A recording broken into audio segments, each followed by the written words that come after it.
చిన్న ఇంజెక్షన్ ద్వారా మోకాలు మరియు నడుము నొప్పులకు దీర్ఘకాలిక పరిష్కారం. డాక్టర్ ప్రకాష్ గుడిపూడి. సంప్రదించండి. Allied's pain and pain management center, Hyderabad. గత 26 రోజులుగా రాష్ట్రంలోని 26 జిల్లాల్లో కూడా ఎంతో ప్రశాంతంగా అంగన్వాడీలందరూ కూడా సమ్మె చేస్తూ ఉంటే ప్రభుత్వానికి చీమగుట్టినట్లు కూడా లేకపోగా ఇవాళ ఎస్మా ప్రయోగిస్తామని చెప్పి వారందరూ కూడా బెదిరింపు ధోరణిలో ఇచ్చేయడం అనేది సరైనది కాదు. వాళ్ళ సమ్మెను రద్దు చేస్తామని చెప్పి ఎస్మా ప్రయోగిస్తామని చెప్పి ఆ రకంగా బెదిరింపులకి ప్రభుత్వం కోరుకుంటారు.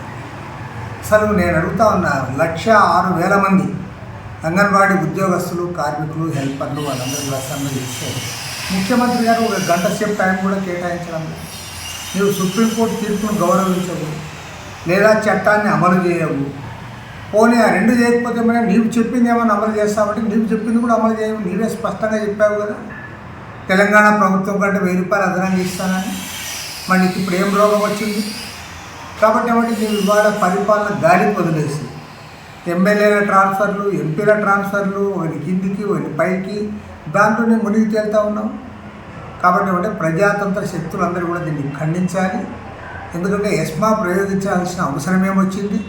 అతి తక్కువ వేతనాలకు పనిచేసే వాళ్ళ పైన ఈ రకంగా దుర్మార్గంగా, నిర్లక్ష్యంగా, నిరంకుశంగా ప్రభుత్వం వ్యవహరించడాన్ని తీవ్రంగా తప్పుపడతా ఉన్నాం, ఖండిస్తూ ఉన్నాం.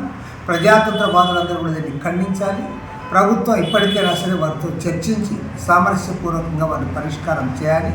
లేదంటే ఖచ్చితంగా నీవు అనుకుంటావు అధికారం ఉంది నీకుంది అని, అధికారం నీకు 3 నెలలు మాత్రమే ఉంటుంది, నీ అధికారాన్ని లాక్కుంటారని కూడా చెప్తాను.